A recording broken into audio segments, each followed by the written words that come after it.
أعوذ بالله من الشيطان الرجيم. بسم الله الرحمن الرحيم. وإذ قالت الملائكة يا مريم إن الله اصطفاك وطهرك واصطفاك على نساء العالمين. يا مريم اقنتي لربك واسجدي واركعي مع الراكعين. ذلك من أنباء الغيب نوحيه إليك وما كنت لديهم إذ يلقون أقلامهم أيهم يكفل مريم وما كنت لديهم إذ يختصمون إذ قالت الملائكة يا مريم إن الله يبشرك بكلمة منه اسمه المسيح عيسى ابن مريم وجيها في الدنيا والآخرة ومن المقربين ويكلم الناس في المهد وكهلا ومن الصالحين. قالت رب أنى يكون لي ولد ولم يمسسني بشر قال كذلك الله يخلق ما يشاء إذا قضى أمرا فإنما يقول له كن فيكون. ويعلمه الكتاب والحكمة والتوراة والإنجيل ورسول إلى بني إسرائيل أني قد جئتكم بآية من ربكم أني أخلق لكم من الطين كهيئة الطير فأنفخ فيه ويكون طيرا بإذن الله وأبرئ الأكمه والأبرص وأحيي الموتى بإذن الله وأنبئكم بما تأكلون وما تدخرون في بيوتكم إن في ذلك لآية لكم إن كنتم مؤمنين. ومصدقا لما بين يدي من التوراة ولأحل لكم بعض الذي حرم عليكم وجئتكم بآية من ربكم فاتقوا الله وأطيعون. إن الله ربي وربكم فاعبدوه هذا صراط مستقيم. فلما أحس عيسى منهم الكفر قال من أنصاري إلى الله قال الحواريون نحن أنصار الله آمنا بالله واشهد بأننا مسلمون.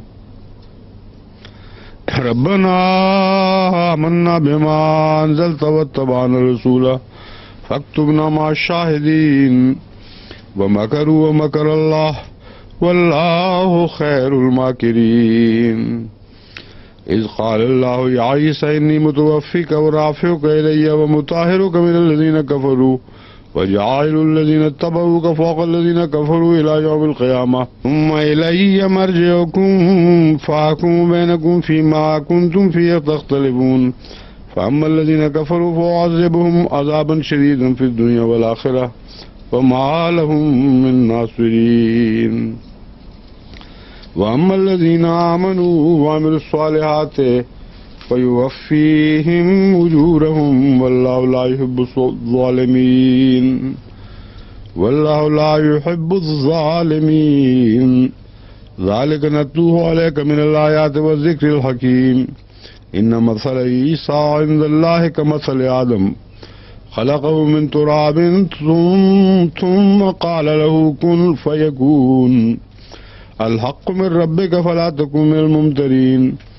فمن حاجك فيه من بعد ما جاءك من العلم فقل تعالوا ندعو أبناءنا وأبناءكم ونساءنا ونساءكم وأنفسنا وأنفسكم ثم نبتهل فنجعل لعنة الله على الكاذبين. إن هذا لهو القصص الحق وما من إله إلا الله وإن الله لهو العزيز الحكيم. فإن تولوا فإن الله عليم بالمفسدين.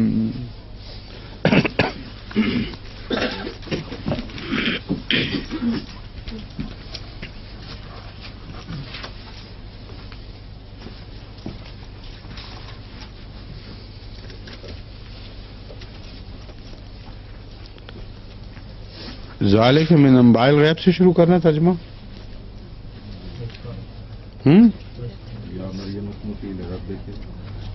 یہاں سے اچھا. آج جو تلاوت کی ہے اس میں سے پہلی 2 آیات کا ترجمہ ہو چکا تھا. آج اب یہاں سے ترجمہ شروع ہوگا. یا مریم اقنتی لربک واسجدی وارکعی مع الراکعین. اور اے مریم اقنتی لربک، اپنے رب کی فرما بردار ہو جا، واسجدی اور سجدہ کر، ورکعی اور رکوع کر، مع الراکعین رکوع کرنے والوں کے ساتھ.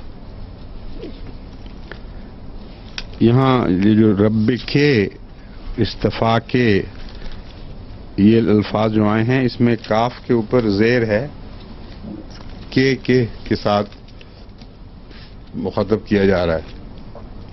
یہ تانیث کا خطاب ہے. اگر کا کہا جائے تو مراد ہوتی ہے تو ایک مرد یا تجھے ایک مرد سے، اور کے کہا جائے تو ایک عورت یا تجھ ایک عورت سے. السلام علیکہ اگر کہا جائے تو تجھ ایک مرد پر سلام. السلام علیکہ کہا جائے تو تجھ ایک عورت سے پر سلام ہو. لیکن علیکم کے لفظ کے اندر عورتیں بھی شامل ہوتی ہیں. اگر خالی عورتوں کو خطاب کرنا ہو جس میں اور مرد نہ ہوں تو علیکنہ کہنا ٹھیک ہے، مگر اگر علیکم بھی کہا جائے تو اس کے اندر وہ شامل ہوتی ہیں، کیونکہ عربی قاعدہ ہے کہ مردوں کے ذکر میں عورتیں شامل ہیں. چنانچہ یہیں اسی جگہ سے پتہ چل رہا ہے ورکعی مع الراکعین، اے مریم تو رکوع کر. مع الراکعات نہیں فرمایا کہ رکوع کرنے والیوں کے ساتھ. مع الراکعین میں مومنوں کا عمومی خدا کے حضور جھکنا ہے، اس لیے اس سے مراد یہ ہے کہ عورتیں بھی اس میں شامل ہیں. اب یہ جو رکوع ہے اور سجدہ، اس میں مائیت کا جو لفظ ہے وہ توجہ طلب ہے. اس کا کیا مطلب ہے؟ یا مریم اقنتی لربک واسجدی وارکعی مع الراکعین، اور تو سجدہ کر اور تو رکوع کر رکوع کرنے والوں کے ساتھ. کیا مطلب ہے اس کا؟ جہاں کوئی سجدہ کر رہا ہو فوراً سجدہ کر دیا جائے، جہاں رکوع کر رہا ہو وہاں رکوع کر دیا جائے. ہاں کامل فرمانبرداری، کیا جو کامل فرمانبرداری کرنے والے ان کے ساتھ. ان کے ساتھ سے کیا مراد ہے؟ ان کی طرح. یہاں ما من کے معنی رکھتا ہے، ان میں سے ہو جا. جہاں قرآن کریم میں یہ لفظ ما من کے معنوں میں اس طرح کثرت سے استعمال ہوا ہے. ما الذین انعم اللہ علیہم، اس کی تشریح ساتھ ہی فرما دی من النبیین والصدیقین، اور کونوا مع الصادقین، تم سچوں کے ساتھ ہو جاؤ. وہاں بھی مائیت کا معنی یہ نہیں ہے کہ سچے جہاں بیٹھے ہوں تم بھی ساتھ جا کے بیٹھ جایا کرو. مراد یہ ہے کہ سچوں میں سے ہو جاؤ. تو خدا کے حضور سجدہ کرنے والے اور رکوع کرنے والوں میں سے تو ہو جا. اس گروہ کے اندر داخل ہو، اس سے باہر نہ رہ.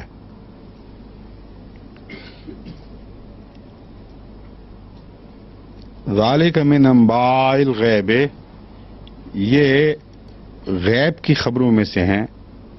نوحی ہے الیک، یہ خبر غیب کی خبروں میں سے ہے جس سے ہم تیری طرف وحی کر رہے ہیں.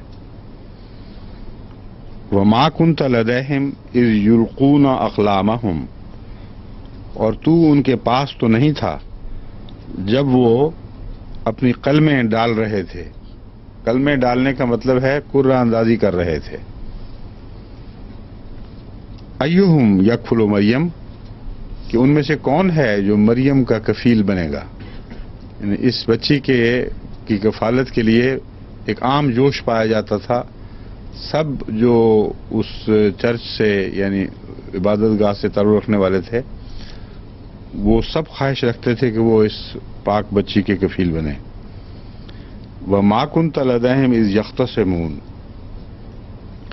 اور تو ان کے پاس نہیں تھا جب وہ یختصمون، جب وہ جھگڑ رہے تھے اس بارے میں، کافی تو میں ہوئی ہے، کافی وہاں اختلاف ہوئے ہیں اور بحثیں چلی ہیں، ہر ایک نے اپنے دلائل دیے ہوں گے کہ میں اس لائق ہوں کہ اس بچی کا کفیل بنوں۔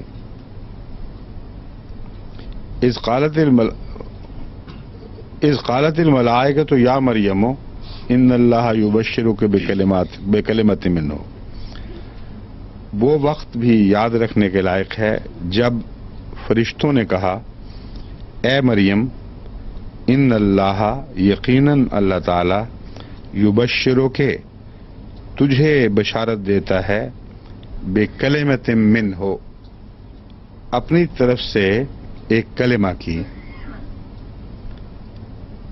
من اسمہ المسیح عیسی ابن مریم، اس کلمہ کا نام ہے المسیح عیسی ابن مریم، عیسیٰ مریم کا بیٹا، وجیہن فی الدنیا، دنیا میں بھی وہ وجاہت والا ہوگا، والآخرہ، اور آخرت میں بھی وجاہت والا ہوگا، ومن المقربین، اور مقربین میں سے ہوگا۔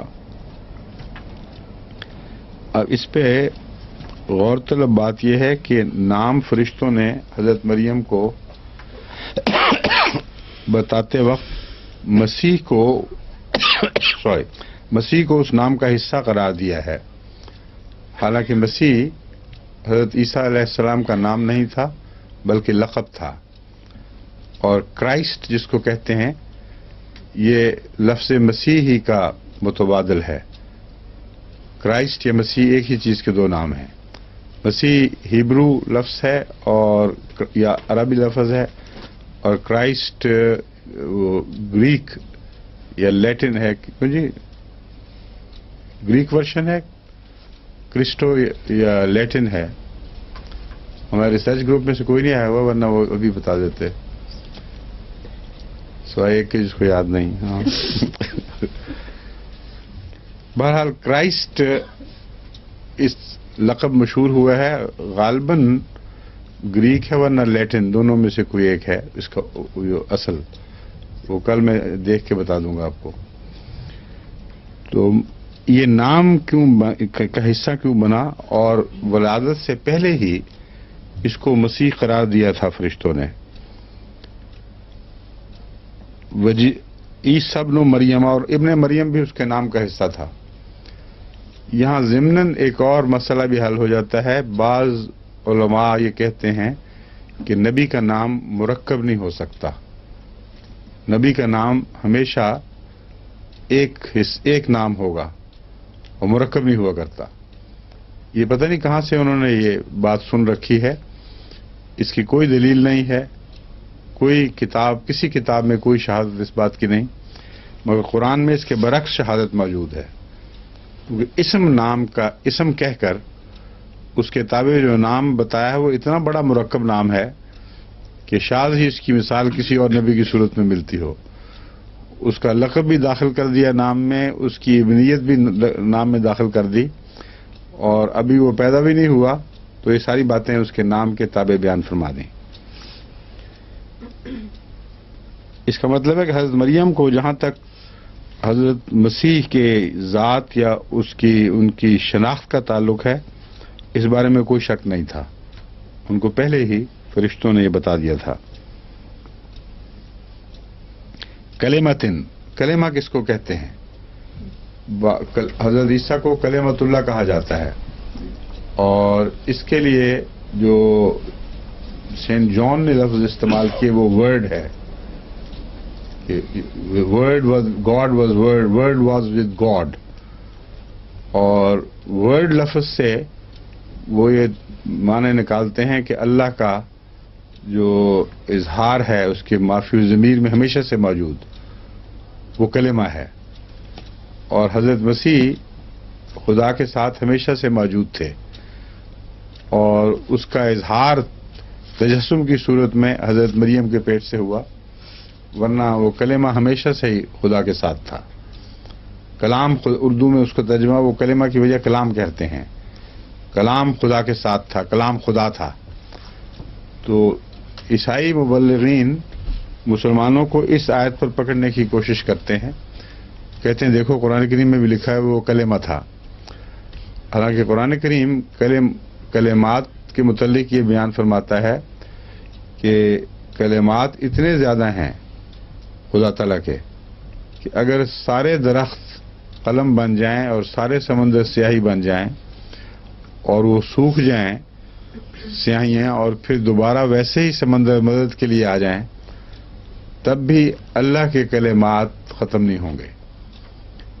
تو اللہ کا کلمہ ہونے سے مراد نشان ہے صرف, اور نشانات اتنے زیادہ ہیں کہ ان کا کوئی تصور بھی ممکن نہیں ہے.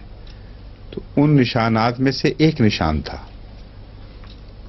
اور اس کی تفصیل آگے آئے گی کہ اسے کلمہ کیوں کہا گیا, کس قسم کا نشان وہ تھا جو باقی نبیوں سے الگ اسے کلمہ کہا جا رہا ہے.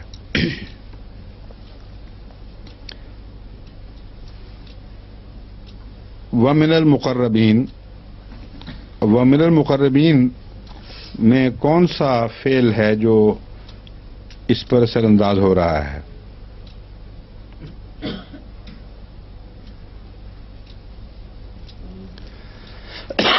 کیوں جی بتائیے. اس وقت جب حضرت عیسیٰ کی پیدائش ہوئی ہے تو اس وقت اور بھی نیکوکار لوگ موجود تھے. نہیں, یہ من المقربین جی میں کیا چیز, کوئی فعل غائب ہے اس میں سے جس کا ذکر چل رہا ہے, یا کسی فعل کے تابع جو پہلے بیان ہو چکا ہے من المقربین کو شمار کیا جائے گا؟ جو خدا کیوں جی علماء بتائیں آپ. جی جس طرح آپ جو بتائیں. راکین آیا کیا؟ راکین حضرت مریم کے ساتھ اس کی طرح نہیں. اس کے ساتھ یہ ہوا ہے. نہیں, کس فعل کے تابع ہے من المقربین؟ یکون من المقربین مراد ہے یا کیا مراد ہے؟ دو دفعہ پھر ایک دفعہ پھر اسی کی تکرار ہوگی. اگلی آیت کے آخر پر بھی وہ من الصالحین, اور وہ صالحین میں سے جی اس میں حذف سمجھیں گی آپ اس کو, اس میں مقدر سمجھیں گی کانا کو, اور کیا ہو سکتا ہے؟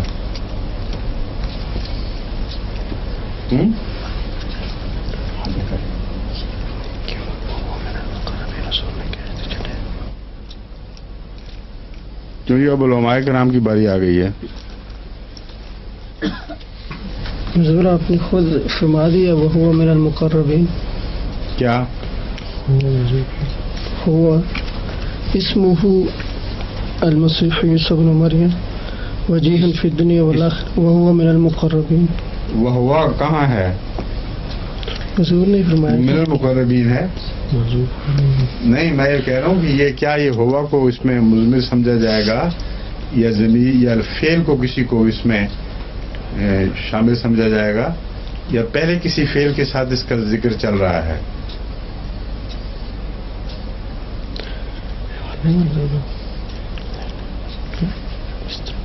یبشرو کے بکلمت منہ ومن المقربین, بکلمت منہ کے ساتھ ومن المقربین کو لگایا جا سکتا ہے. اس کے کلام میں سے ایک کلمہ ہے اور اس کے مقربین میں سے ایک مقرب.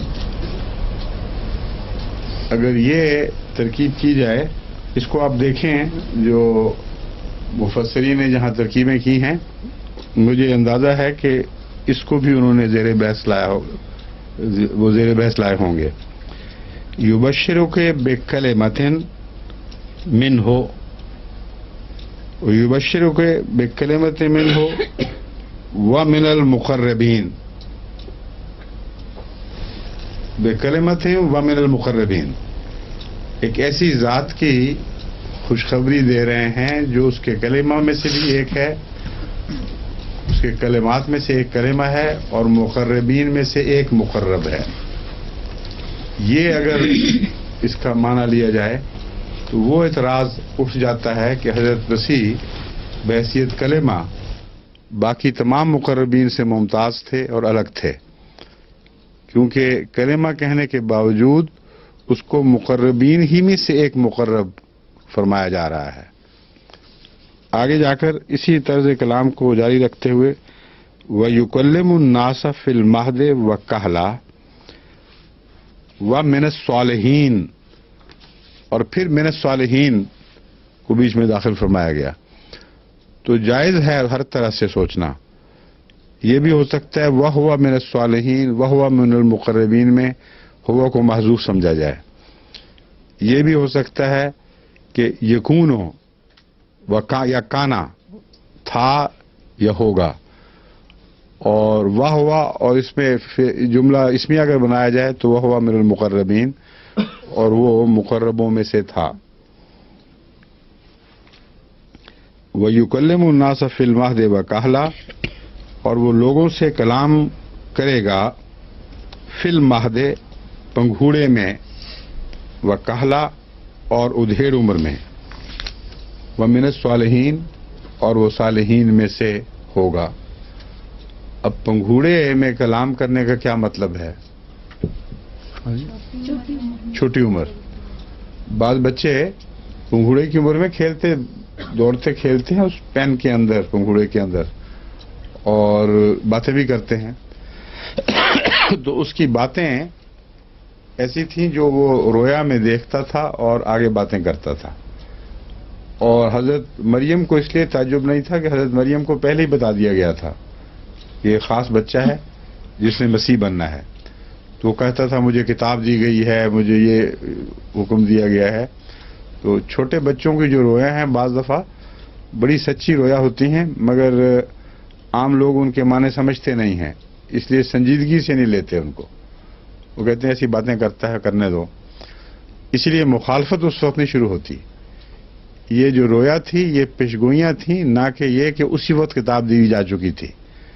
یہ تو قطعی بات ہے کہ انجیل آپ کو بہت بعد میں دی گئی ہے، اور پیدائش کے ساتھ انجیل نہیں دی گئی تھی، نہ انہوں نے اس وقت نبوت شروع کی۔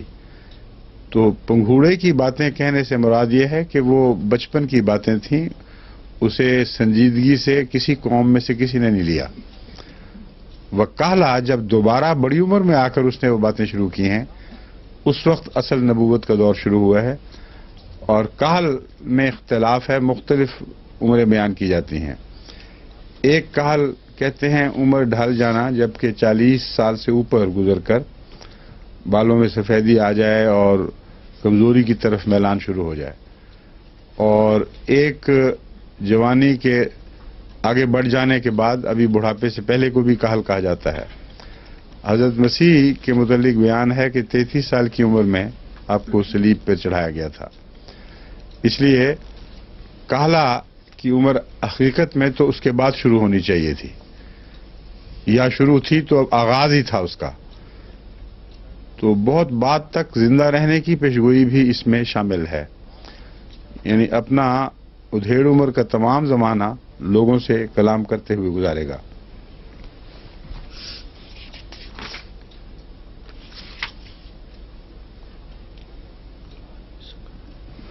کہاں گیا یہ؟ قالت رب انا یکون لی ولد، اس نے کہا رب انا یکون لی ولد، اے میرے رب میرا بیٹا کیسے ہوگا؟ ولم یمسسنی بشر، حالانکہ مجھے کسی بشر نے چھوا نہیں ہے۔ اب یہ تمام باتیں خدا براہ راست ان سے نہیں کر رہا تھا، بلکہ ملائکہ کر رہے تھے۔ وہ کشوف تھے یا رویا تھیں اس کی تفصیل نہیں ہے، مگر بہرحال ملائکہ نے یہ خوشخبریاں پہنچائی تھیں۔ سوال پھر ملائکہ سے نہیں کرتی، بلکہ سوال اپنے رب سے دعا کے ذریعے کر رہی ہیں۔ رب انا یکون لی ولد، اے میرے رب میرا بیٹا کیسے ہوگا؟ ولم یمسسنی بشر، جبکہ مجھے کسی بشر نے چھوا نہیں۔ قال کذالک اللہ یخلق ما یشاء، اس نے یعنی اللہ نے فرمایا کذالک اللہ، اسی طرح اللہ تعالیٰ یخلق ما یشاء، جو چاہتا ہے پیدا کرتا ہے، جو اس کی مرضی ہے وہ جو چاہے پیدا کرے، اس میں یہ بحث نہیں ہے کہ کسی کو مرد نے چھوا ہے کہ نہیں. اذا قضا امرا، جب وہ ایک امر کا فیصلہ فرما لے، فانما یقول له کن فیکون، تو وہ محض اسے کہتا ہے ہو جا، فیکون، وہ ہونے لگتا ہے اور ہو کر رہتا ہے. کانا نہیں فرمایا بلکہ یکونو فرمایا ہے. مطلب جب وہ کہتا ہے کہ ہو جا تو اس نے ضرور ہونا ہے، لیکن ہونا شروع ہو جاتا ہے اور آگے پھر اس میں ایک لمبی مدت لگتی ہوگی تکمیل میں، مگر بالآخر ہو کر رہتا ہے. وَيُعَلِّمُهُ الْكِتَابَ وَالْحِكْمَةَ، اب یہ معلوم ہوتا ہے کہ یا پھر دوبارہ فرشتوں کی جو خوشخبریاں تھیں وہ پھر شروع ہو گئی ہیں. بیچ میں ایک جملہ مترجم آیا ہے، یعنی فرشتے جب کشفاً ظاہر ہوتے تھے اور یہ باتیں کرتے تھے تو حضرت مریم دعا کرتی تھی خدا کے حضور، اور اس دعا کے دوران فرشتے پھر مضمون کو لے کے آگے بڑھا دیتے تھے. اللہ تعالیٰ کا ایک طرف کلام براہ راست نازل ہوا ہے، اس کے بعد وَيُعَلِّمُهُ الْكِتَابَ وَالْحِكْمَةَ وَالتَّوْرَاةَ وَالْإِنْجِيلَ، اور وہ لوگوں کو کتاب سکھائے گا اور حکمت سکھائے گا اور تورات اور انجیل. ایک تو یہ سمجھا جا سکتا ہے کہ بیچ کا جملہ معترضہ تھا، پھر فرشتوں کا کلام شروع ہو گیا. دوسرا یہ معنی لیا جا سکتا ہے کہ اب اللہ تعالیٰ براہ راست یہ خبر دے رہا ہے حضرت مریم کو کہ میں جب چاہتا ہوں تو خود اپنی مرضی سے جو چاہوں کروں، اور پھر یہ خبر بھی دیتا ہے یعلمہ الکتابہ، وہ انہیں کتاب سکھائے گا، والحکمت، اور حکمت بھی، والتورات، اور تورات بھی، اور انجیل بھی، ورسولا الی بنی اسرائیل، اور وہ بنی اسرائیل کی طرف رسول ہوگا، انی قد جئتکم بآیۃ من ربکم انی اخلق لکم من الطین. اور کیا باتیں کرے گا، آگے اس کی باتیں شروع ہو جاتی ہیں. یہاں جو غور طلب بات ہے وہ یہ ہے یعلمہم الکتاب والحکمت والتورات والانجیل، وہ انہیں کتاب بھی سکھائے گا اور اس کی حکمت بھی، والتورات والانجیل، اور تورات بھی اور انجیل بھی. تو تورات اور انجیل کی تو سمجھ آ گئی، یہ کتاب اور حکمت کیا چیز ہیں اس کے علاوہ، اور ان کا پہلے کیوں بیان ہوا ہے. حضرت عیسیٰ علیہ الصلوۃ والسلام اس مذہب پر تشریف لائے جس کی کتاب تورات تھی، اور اس کی تشریح میں اور بعض مبشرات کے طور پر آپ پر انجیل نازل ہوئی. تو یہ کیوں فرمایا گیا ہے یعلمہ الکتاب والحکمہ، تاکہ اللہ تعالیٰ اسے کتاب اور حکمت سکھائے، والتورات والانجیل، اور تورات اور انجیل بھی. کتاب لکھنی سکھایا، جی لکھنا حکمت اور دانائی، تاکہ وہ کیونکہ وہ مسیح تھے اور اس لیے پھر وہ تورات اور انجیل کی تشریح نہیں، کتاب پہلے کہہ کر اور حکمت کہہ کے پھر انجیل کیوں کہا گیا، کتاب تورات اور انجیل کو کیوں دہرا کر وہ ایک الگ چیز بعد میں دی گئی ہے. جی کو سمجھنا، کیا چیز؟ تورات کو سمجھنے کی جو طاقت ہے وہ. میں یہ پوچھ رہا ہوں کہ الکتاب کوئی اور چیز ہے، اور الحکمت جو اس کے ساتھ بیان ہوئی ہے یہ کس طرف اشارہ کر رہے ہیں دونوں لفظ. اور جب انجیل ہیں، اگر قرآن کریم کی طرف اشارہ ہے تو حضرت مسیح تو قرآن پر نہیں آئے تھے. نہیں، حضرت پہلی تعلیم میں جو تھی، جو کیا ہوا؟ جو پہلی حضرت ابراہیم علیہ السلام کے وقت سے جو تعلیم اور حکمت چلی آ رہی تھی وہ تو نہیں. وہ کون سی کتاب میں تھی؟ حضرت موسیٰ علیہ السلام کی جو، تو پھر وہ تو تورات میں آ گئی. پھر نہیں میری مومن صاحب اور اب اس میں ان کی باری آ گئی ہے نہیں عمر صاحب کی اور مومن صاحب کی. آپ بتائیے، مدد کریں اس معاملے میں. بعض کہتے ہیں کہ کتاب کی وضاحت تورات ہے اور حکمت سے مراد انجیل ہے. حکمت سے مراد انجیل ہے اور کتاب سے مراد تورات، اسی کی تورات ہے. وضاحت آگے کی ہے. یعنی کتاب حکمت سے خالی تھی اور انجیل نے حکمت عطا کی اس کو. جو سمجھ عام لوگ جو کتاب کا مفہوم سمجھ رہے تھے فرمایا اور اس کی صحیح حکمت عطا فرمائی. ہاں، مگر یہ میں پوچھنا چاہتا ہوں کہ اس کو پہلے تورات اور انجیل کہہ کے کتاب اور حکمت کو نہ کہا.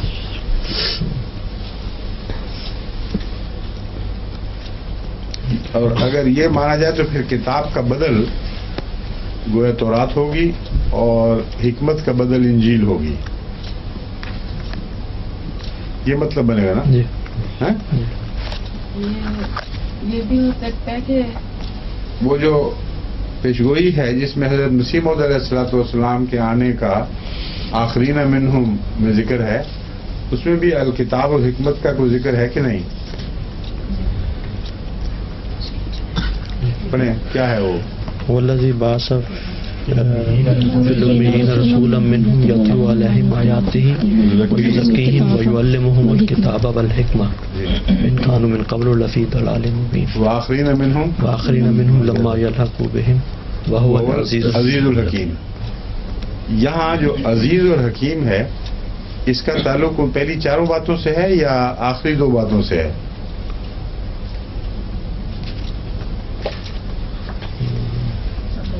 اس کی جو کنجی ہے وہ آیت کے آغاز میں ہے، وہاں سے شروع کریں. یسبح للہ ما فی السماوات و ما فی الارض الملک القدوس العزیز الحکیم. پہلے ملک، پھر قدوس، پھر عزیز اور پھر حکیم. اور اسی ترتیب سے چار حضرت صلی اللہ علیہ وآلہ وسلم کی صفات یا آپ کے ساتھ واقعات ہونے والے واقعات کا ذکر ہے. الملک جو مالک ہے، جو شریعت اتارنے والا ہے، اس کے نتیجے میں فرمایا یتلو علیہم آیاتہ ہی. اور قدوس کی حیثیت سے تزکیہ نفس کے ساتھ اس کا تعلق ہے. اور پھر جب شریعت نازل ہو گئی، تزکیہ ہو گیا، پھر کتاب کا علم اور کتاب کی حکمت کی باتیں ہیں. اور جہاں آنے والے کی پیشگوئی ہے وآخرین منہم لما یلحقوا بہم، وہاں چاروں صفات الہی کی تکرار نہیں فرمائی بلکہ عزیز الحکیم کی تکرار فرمائی ہے صرف. یعنی اس کے آخری حصے سے تعلق ہوگا. وہ کتاب سکھائے گا، کتاب اس پہ نازل نہیں ہوگی. وہ آخرین میں آنے والا ایسا ہوگا جو کتاب سکھائے گا اور کتاب کی حکمت سکھائے گا، لیکن اس پر نزول شریعت نہیں ہوگا. اور اس حیثیت سے وہ شریعت کے بغیر آنے والا نبی ہے. چونکہ حضرت مسیح کی اس لحاظ سے آنے والے مسیح سے ایک مماثلت ہے، اس لیے آپ کی شخصیت کا تعارف ہی یہ فرمایا گیا ہے. وہ کتاب اور حکمت لے کے آیا تھا، نئی شریعت لے کر نہیں آیا تھا. اور تورات جو اس کو دی گئی ہے وہ پہلے سے دی گئی کتاب تھی. اور انجیل کا تعلق، یہ آپ کی بات درست ہے، حکمتوں سے ہی ہے. انجیل میں وہ آگے جا کے اس کی تشریح آ جائے گی. جن باتوں میں وہ اختلاف کرتے تھے ان باتوں میں اگر الہامی روشنی پڑے تو وہ انجیل کا مضمون ہے، وہ نزول شریعت کا مضمون نہیں ہے. سمجھ گئے ہیں؟ یہ بہت لطیف، اس میں آئندہ آنے والے مسیح کے طرف بھی اشارہ ملتا ہے، رسول اللہ صلی اللہ علیہ وسلم کی امت میں ہونے والے ایک واقعہ کی طرف بھی اشارہ ملتا ہے. اسی لیے اس کی عظمت کے پہلو اس لحاظ سے پہلے کتاب اور حکمت کا ذکر فرمایا ہے، پھر تورات اور انجیل کا ذکر فرمایا ہے. حالانکہ وہ واقعہ بعد میں ظہور میں ہونا تھا، اسی طرح جس طرح کہ میں نے قرآن کریم کے حوالے سے بتایا ہے. مگر چونکہ عظمت اس واقعہ کی بہت ہے اور مسیح نے اس حیثیت سے ایک دفعہ پھر آنا تھا، اس لیے حکمت اور نہ کتاب اور حکمت کا ذکر پہلے فرما دیا، پھر اس کی اصلی شخصیت کو واضح فرما دیا کہ کتاب و حکمت تو ہوگی مگر وہ اس رسول کو نہیں ہوگی، یہ تو بنی اسرائیل کا رسول ہے. وہ یعنی آئندہ کی طرف جو اشارہ ہے وہ محمد صلی اللہ علیہ وسلم کے مسیح کی طرف اشارہ ہے. اور یہ لطیف مضمون سورہ جمعہ کی آیات کو غور سے پڑھنے سے خوب کھل جاتا ہے، اس کی ترتیب بڑی واضح ہو جاتی ہے انسان پر. خلاصتاً یہ کہ مسیح کا تعارف یہ کروایا جا رہا ہے کہ وہ صاحب شریعت نبی نہیں ہے، وہ ایک کتاب پر آنے والا نبی ہے جس کا نزول پہلے ہو چکا ہے، اور اس کی حکمتیں اس کو عطا کی گئی ہیں، اور کتاب کا علم سکھایا جا رہا ہے. اس کے بعد فرمایا اس کو تورات دی گئی. اب تورات جو ہے یہ تمام کتاب پر حاوی نہیں ہے، اس لیے یہ جو اشارہ کیا گیا تھا کسی طرف سے کہ حضرت ابراہیم کی تعلیمات بھی اس میں داخل ہوں گی، تو وہ بھی ہو سکتا ہے کہ تمام وہ اس سے پہلے الہی تعلیمات جو ابراہیم علیہ السلام کے زمانے سے لے کر اس وقت تک دی گئی تھیں، ان کا علم بھی مسیح کو دیا گیا اور ان کی حکمت بھی سمجھائی گئی. اور شریعت کا جہاں تک تعلق ہے تورات دی گئی، اور شریعت کی تفصیل سمجھاتے ہوئے اور شریعت کے متعلق اختلاف کرنے والوں کے اختلافات کے حل کے طور پر انجیل عطا کی گئی. یہ تفصیلی معنی بنتا ہے. اب اس کی روشنی میں آگے دیکھتے ہیں کیا آنے والی آیات اس مضمون کی تائید کر رہی ہیں کہ نہیں. وَرَسُولٌ إِلَىٰ بَنِي اسرائیل سے یہ پتہ چل گیا کہ اسے کوئی الگ کتاب نہیں دی گئی، وہ بنی اسرائیل ہی کا رسول تھا، اور اس دائرے سے بڑھ کر اس کو دوسروں کو مخاطب کرنے کا اختیار نہیں دیا گیا. اب وہ بول رہے ہیں خود. وہ کیا کہے گا؟ انی قد جئتکم بآیۃ من ربکم، میں تمہارے پاس آیا ہوں بآیۃ من ربکم، خدا تو اپنے رب کی طرف سے ایک نشان بن کر یا ایک نشان لے کر. یہاں جو کلمہ تھا اس کی مزید تشریح فرمائی جا رہی ہے کہ میں خدا کا مکمل وجود نہیں ہوں، خدا کی طرح کا، اور اس کے تمام نشانات کا مظہر نہیں ہوں، بلکہ اس کے نشانات میں سے ایک نشان کا مظہر ہوں اور نشان کے طور پر ظاہر ہوا ہوں. انی اخلق لکم من الطین، اور جو میرے ساتھ خاص نشان وابستہ ہیں ان کی تفصیل یہ ہے. اخلق لکم من الطین کہیئۃ الطیر، میں تمہارے لیے مٹی سے پرندوں کی ہیئت کی طرح بناتا ہوں. اب یہ جو لفظ ہے یہ غور طلب ہے. اخلق لکم من الطین طیرن نہیں فرمایا. یہ جو کہا جاتا ہے کہ پرندے بناتے تھے، قرآن کریم میں یہ نہیں لکھا کہیں. اخلق لکم من الطین کہیئۃ الطیر، اس طریق سے کچھ بناتا ہوں جیسے پرندہ بنایا جاتا ہے. اور پرندہ جو بنتا ہے یہ ایک لمبے تدریجی تربیتی دور سے گزر کر بنتا ہے. انڈے میں وہ ایک شکل اختیار کرتا ہے، پھر باہر نکلتا ہے تو اڑنے کے قابل نہیں ہوتا، اور خوراک میں اور بقا میں اپنے ماں باپ کا محتاج رہتا ہے. اسے تھوڑا تھوڑا کھلایا جاتا ہے یہاں تک کہ اس کے جسم میں جان پڑتی ہے، وہ پر پرزے اپنے نکالتا ہے اور پھر اڑنے کے لائق ہوتا ہے.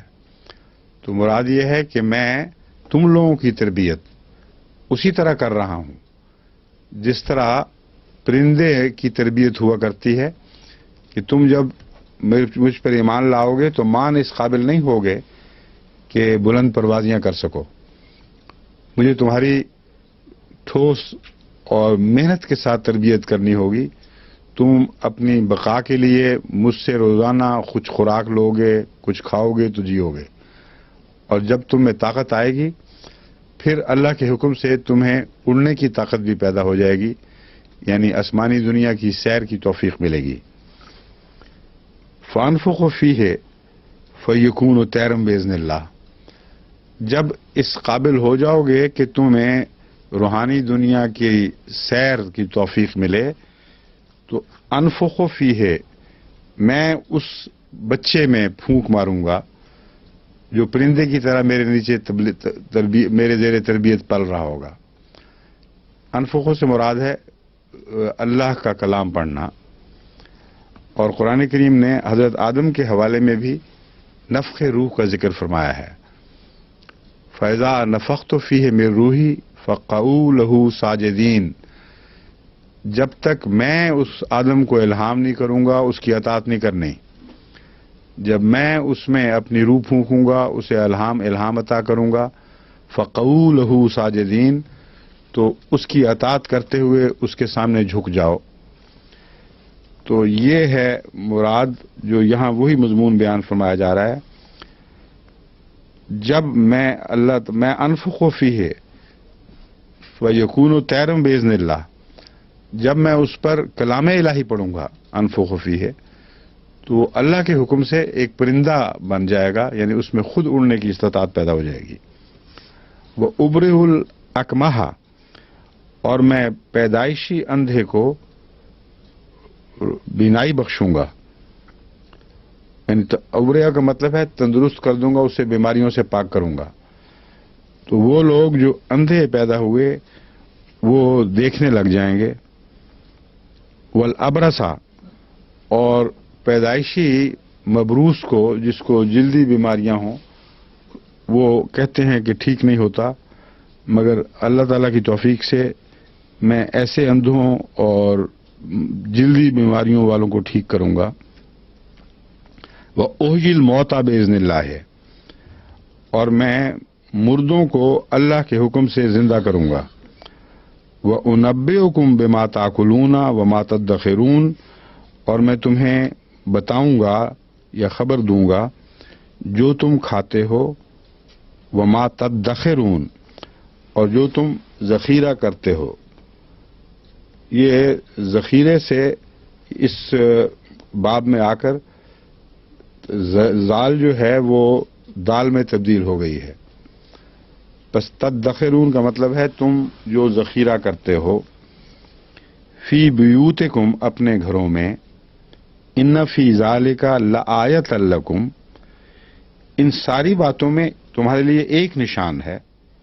ان کنتم مومنین، اگر تم ایمان لاتے ہو. تو آغاز بھی ایک نشان سے ہوا، اور یہ سب نشانات بیان کر کے اس میں ایک نشان ہے.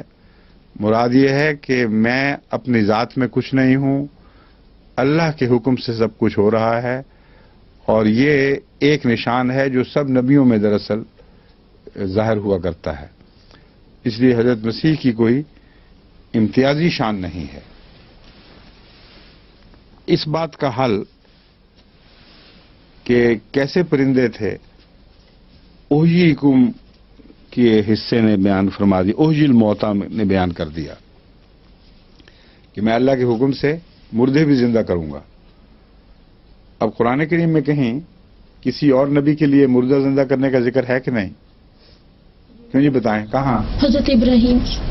کیا تو مردہ زندہ کرتا تھا؟ نہیں، پھر وہ روحانی طور پر. نہیں، روحانی طور پر کہاں سے کہتے کہ زندہ کرتا تھا؟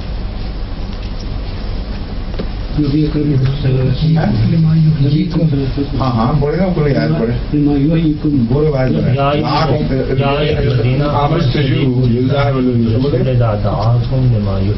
للہ والرسول ہے یا للہ ولرسول ہی ہے؟ للہ وللرسول. آگے اذا دعاکم لما یحییکم، اللہ اور اس کے رسول کی آواز پر لبیک کہا کرو. اذا دعاکم، جب وہ تمہیں بلائے، لما یحییکم، اس غرض سے کہ تمہیں وہ زندہ کرے. تو اب بتائیں، یہ محیی اور ہے اور وہ عیسیٰ والا محیی اور ہے،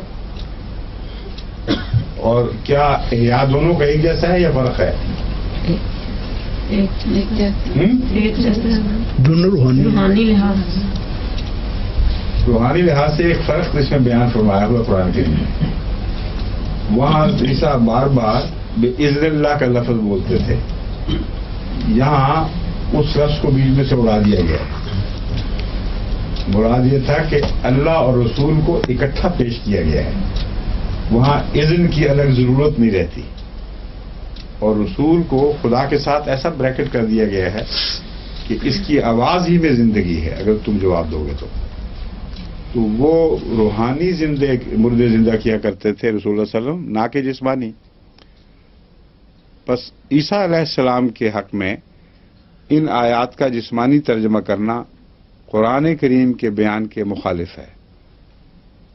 ایک لفظ میں بعض دفعہ چابی ہوتی ہے سب مضمون کی، اور یہاں یوہی کے لفظ کو رکھ کر حضرت صلی اللہ علیہ وسلم کے ذمہ کے تعلق میں اسی لفظ کی طرف ذہن پھیر دیا گیا ہے، اور فرمایا گیا ہے کہ جس طرح تم رسول اللہ صلی اللہ علیہ وسلم جگہ کی جگہ یہودی کا ترجمہ کرتے ہو، انہی معنوں میں اس کا ترجمہ کرنا اس سے زیادہ مسیح کو کوئی توفیق نہیں، بلکہ نسبتاً کم توفیق ہے، کیونکہ وہ ہر دفعہ اس کو باذن اللہ کہنا پڑتا ہے، اور رسول اللہ صلی اللہ علیہ وسلم اذن اللہ سے باہر کبھی ایک لمحہ کے لیے بھی نہیں ہوئے. اس لیے آپ کا کہنا خدا کا کہنا، گفتہ کیا ہے وہ گفتہ اللہ بواد، اس کا کہنا گویا کہ اللہ کا کہنا ہو گیا. تو یہ ہے جو وہی مضمون ہے جو پاکستان کی حضرت مسیح کی تمثیل میں ملتا ہے کہ مسیح کا آنا تو گویا بیٹے کا آنا ہے، ایک فرق ہے، اور بعد میں ایک ایسا آنے والا آئے گا جس کا آنا گویا کہ خود خدا کا آنا ہوگا اور مالک کا آنا ہوگا. تو وہ علماء جو ان آیات کا عذر رکھ کر یہ کہتے ہیں کہ مسیح ظاہری طور پہ مردے زندہ کرتا تھا، ظاہری طور پر اندھوں کو شفا بخشتا تھا، وہ بالکل اس آیت کے منطوق سے بے خبر ہیں. ان کو نہ قرآن کے طرز بیان کا علم ہے، نہ خدا تعالیٰ کی سابقہ سنتوں کا علم ہے. انبیاء روحانی زندگی بخشتے ہیں، روحانی بیماروں کو شفا بخشتے ہیں. جسمانی طور پر اگر کوئی واقعہ رونما ہوتا ہے تو وہ قریب کے مومنوں کے لیے ہے، وہ مخالفین پر حجت کے طور پر نہیں آیا کرتا. رسول اللہ صلی اللہ علیہ وسلم سے بھی ایسے موضوعات ہوئے ہیں جیسے لوگ دیکھنا چاہتے ہیں اپنے شوق میں، مگر وہ محدود دائرے میں رونما ہوتے ہیں، ایمان والوں کے دائرے میں. غیروں کو ایمان بخشنے کی خاطر اس قسم کے تماشے اللہ تعالیٰ نہیں کیا کرتا.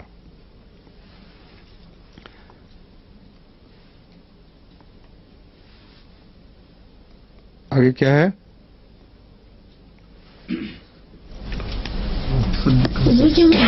یکون تیرم باذن اللہ و ابر الحکمہ والبرد ہو کے سارا. تو اپنے گھروں میں کیا تم کھاتے ہو اور کیا جمع کرتے ہو، اس کا کیا مطلب ہے؟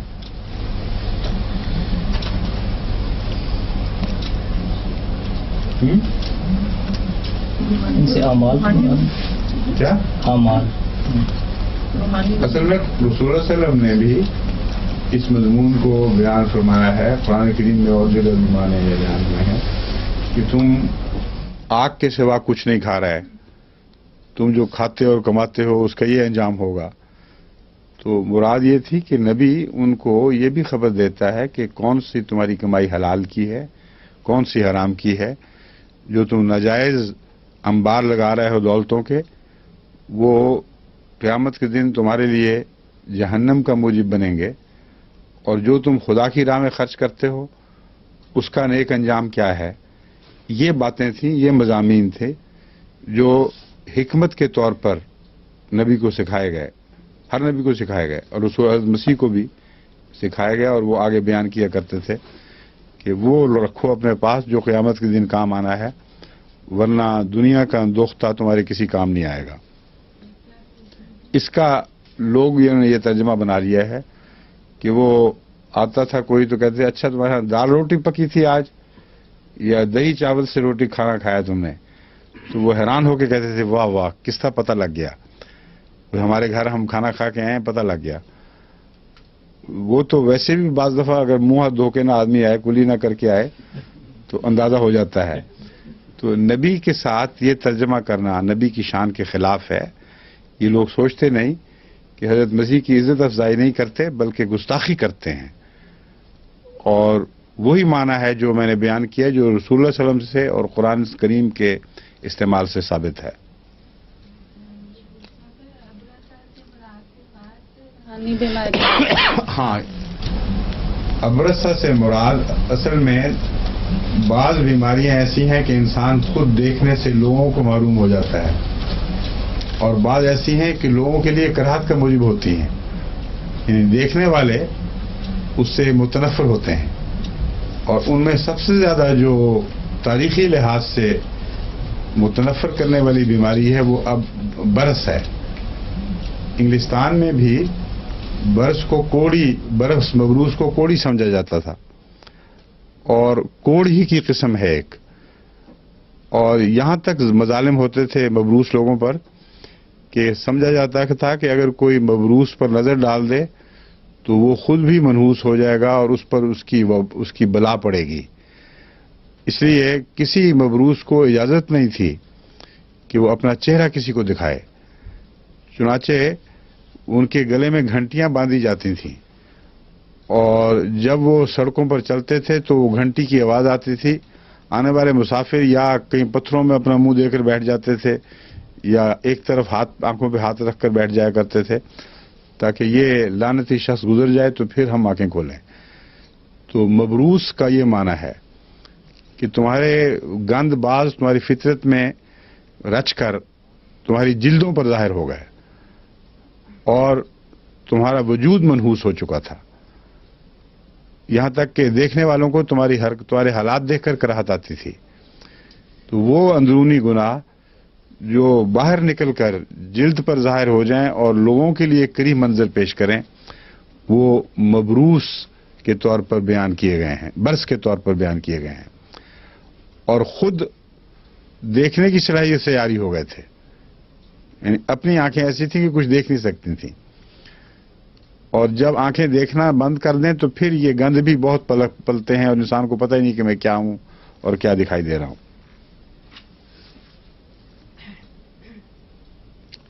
آگے آتا ہے وَمُصَدِّقًا لِمَا بَيْنَ يَدَيَّ مِنَ التَّوْرَاةِ، اور میں تورات کا مصدق بن کے آیا ہوں، اس تورات کا جو میرے سامنے ہے، یعنی اللہ تعالیٰ نے جس کی تائید فرمائی ہے اس کتاب کا میں مصدق ہوں۔ وَلِأُحِلَّ لَكُمْ بَعْضَ الَّذِي حُرِّمَ عَلَيْكُمْ، اور اس غرض سے آیا ہوں کہ تاکہ تم پر جو بعض باتیں حرام کر دی گئی تھیں وہ تم پر حلال کر دوں۔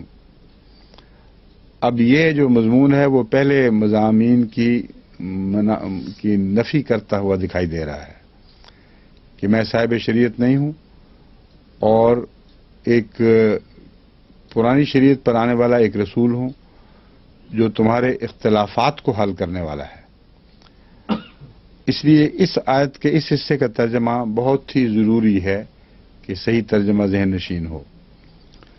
حضرت مسیح خود ہی ایک دوسری جگہ فرماتے ہیں کہ میں کتاب کو منسوخ کرنے نہیں آیا بلکہ کتاب کی تکمیل کی خاطر اسے پورا کرنے کے لیے آیا ہوں، اور زمین و آسمان ٹل سکتے ہیں مگر ایک شوشہ بھی تورات کا نہیں ٹلے گا جب تک وہ مکمل نہ ہو جائے، یعنی اپنی باتوں کی سچائی ثابت نہ کر دے۔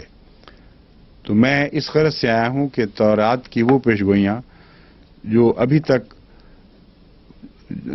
حقیقت کی دنیا روپ میں ظاہر نہیں ہوئی تھیں، جن کی تعبیر ابھی ظاہر نہیں ہوئی تھی، وہ میرے ذریعے اور میرے ذریعے سے جو تورات کو غلبے کے سامان ہونے والے ہیں اس ذریعے سے وہ باتیں پوری ہو جائیں۔ تو مسیحیت کی جو پیشگوئیاں اور مسیحیت سے وابستہ جو خوشخبریاں تھیں وہ پورا کرنے کی غرض سے آیا ہوں، یہ معنی ہے، لیکن بدلنے کے لیے یا تنسیخ کرنے کے لیے نہیں آیا۔ پھر اوہلا لما، یہ جو لفظ ہے اس کے کیا معنی ہیں، اس پر میں بتاتا ہوں کہ بعض آیات اس کی نشاندہی فرما رہی ہیں، اس کی روشنی میں یہ مسئلہ کوئی مشکل مسئلہ نہیں رہتا۔ قرآن کریم میں اللہ تعالیٰ فرماتا ہے